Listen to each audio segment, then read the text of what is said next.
It was LNG, I believe, against IG, or maybe it was RNG. I can't remember exactly who it was, but was able to get a penta on it, so it is something he is very prolific. They are able to make anything really happen for them in this early to mid-game stage, but for Rogue Warriors, they are looking to scale. They are looking to get the item or two onto the... All our games being played in Shanghai as EDG look to try and take out a clean 2-0, and Rogue Warriors looking to force us to a game 3. Now we know Ice Coke going to be a lot more prone to looking for early action, skipping some camps, trying to be about looking for windows later on, which is going to be when the chains of corruption and quickness are able to come out, trying to combo that in with JJ going for a gank as he's looking for one mid. Oh, you flashed after the Q without already been hit, my friend. That's going to be an easy kill. First blood back onto the jungler of EDG, and honestly to make sure that that is going safely for them. And I'm actually looking just quickly down at the CS numbers, and actually I have to stop myself. The Q lands. There is a gold card locked and loaded. Scout still has flash and the Dragon's Rage should he need it. Ice Coke goes over. They pop the Destiny to know exactly where everybody is. There's a little bit of a skirmish. There's going to be Ice Coke going over the wall. Flash from Scout to try and get him out. There's the grand entrance, and we can see now EDG just forcing all the summoners away. But Sniper Viper off on the backside gets himself a kill onto the Lulu. Easily from the fact that Scout does have kill pressure. So with the fact that Rogue Warriors know EDG are going to look for this play on the top half of the map, they're rotating Lulu over. Oh, they're rotating over. Scout does get killed, and that is a pretty easy little move there for the side of Rogue Warriors. They're able to get full control over that mid lane now, and Scout just feeling a little bit too confident. Need for you to go too far too quickly, as Chocho does not quite have his red buff there long enough, as now Ice Coke roams in, but there's a hell of a lot of people waiting in this bush. The Wild Growth going to be used as well as the ultimate there from Ice Coke as Xin Zhao trying to keep himself alive. The Dragon's Rage kick to keep Scout alive. There's the Destiny. Where does he want to try and put it? He's trying to see if he can catch out Scout, but there's too many members hovering around the EDG mid laner, and that means that the side of Rogue Warriors will still stay into this bot side, but they might want to try and change that. Scout and JJ roaming up, but good wards here from Rogue Warriors do spot out the mid and jungle of EDG. Oh, we'll have to see if we go for something slightly different. Is they're going to jump onto this one. TP comes out straight away. The Destiny has been popped. They all jump in. They're all clumped together. They're all dogpiled on the Void Puppy. The President is down. The President is dead. The Shuriken flip is landed as Ice Coke gets himself out with a flash going golden, as we can see there. Flash! Dragon's Rage, and the flash over the wall means that Mako and JJ can still follow. And out of nowhere, EDG can just get an advantage like that.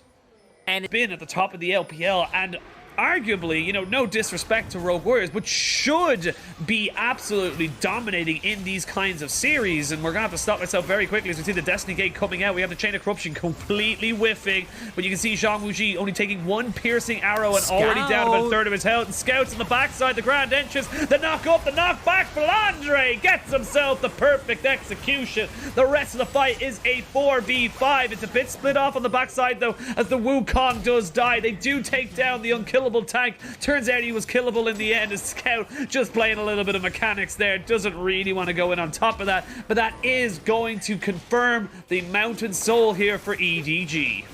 That earlier vision paying dividends with Scout able to find the massive flank. Hits the kick onto Zhang Wuji, and with the Void Puppy down, Rogue Warriors are left with nothing to be able to take a fight off of Edward Gaming. To contest, like you're saying, with the fact that they have sold, that would be the nail in the coffin, but Forge going to try and find an angle. Flandre doing a nice job of playing keep away, though.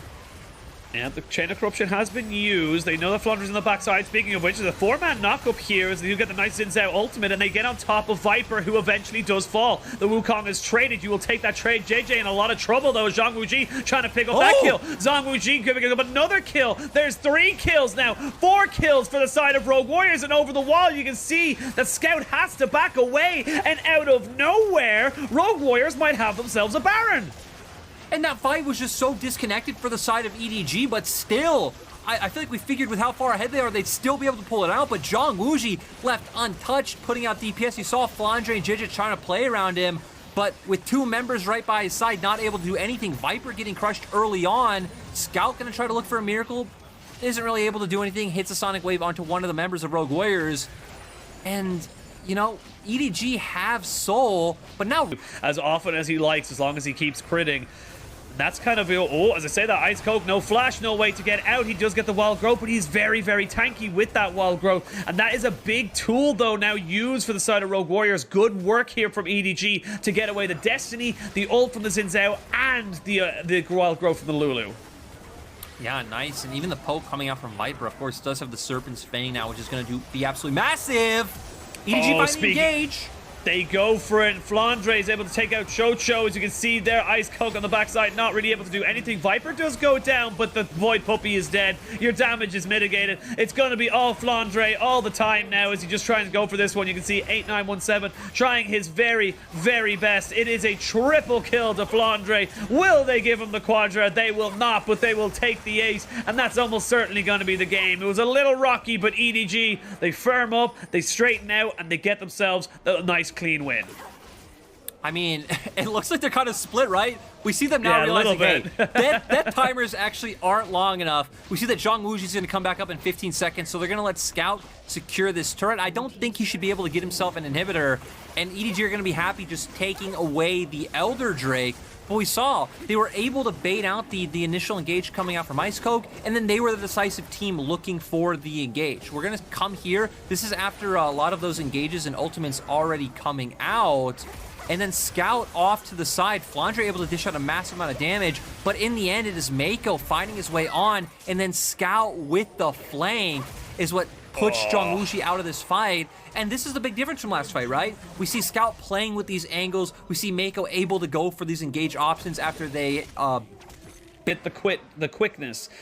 Now they take away that first inhibitor in the mid lane. They go towards that top side. They've got themselves about, I say, 40 seconds or so on this Elder Drake before they really want to go for anything. Shuriken Flip does land there onto Ice Coke. Zhang Wuji gets the wild growth, but where is he going to go? Boom! Mako gets the kill, and he eventually does fall, but the Lulu is next to follow. This is going to be EDG trading 2 for 2. You've got a lot of damage, and these turrets are still up right now for the side of Rogue Warriors. It's doing a lot of work. Actually see the GA being popped. No more Elder Drake spawn. Never mind, it's just about kept on there as they do end up trading 3 for 2. A little bit risky here for the side of EDG. They miss all of their abilities as they go to try and take out Forge, and now they're going towards the backside. Viper in a little bit of trouble. Viper will fall. It's actually Ice Coke being the hero for Rogue Warriors. He's got a little bit more damage. He gets kicked away, so he's not able to take down JJ, and now he's going to try and just keep away absolutely everybody else. There was still a little bit left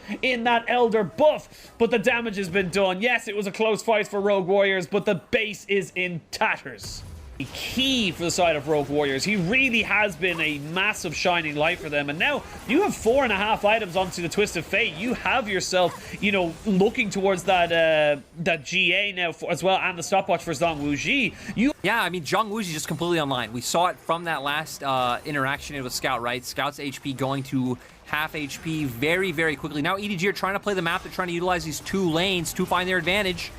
Oh, the Chain of Corruption just used to zone people out. We have got the Destiny Gate popped as well. This could be the fight here for Rogue Warriors, but Forge is deleted. Nothing he can do as Zhang Wuji is now the final hope. You can see the Akali jumping in, jumping out. 8917 trying to do what he was doing all game and jump onto that backside, but with no help, no way of keeping him alive. He will fall, and now it's a 3v5 to try and defend the base with Baron still ticking for another 40 seconds. This feels like it's going to be EDG's game. Yeah, and I mean, they're just going to keep going for it. They're going to find the kills. They're going to keep going for the kills. They're going to try and stop every single person. The GA has been procced. Zhang Wuji will be dropped, and that is going to be game, match, and series for EDG. They will go to 4-0 at the top of the LPL, and they will join LNG. Great start so far for the 3rd place team in Spring. And it was so weird coming in with that last Destiny coming out from Forge, because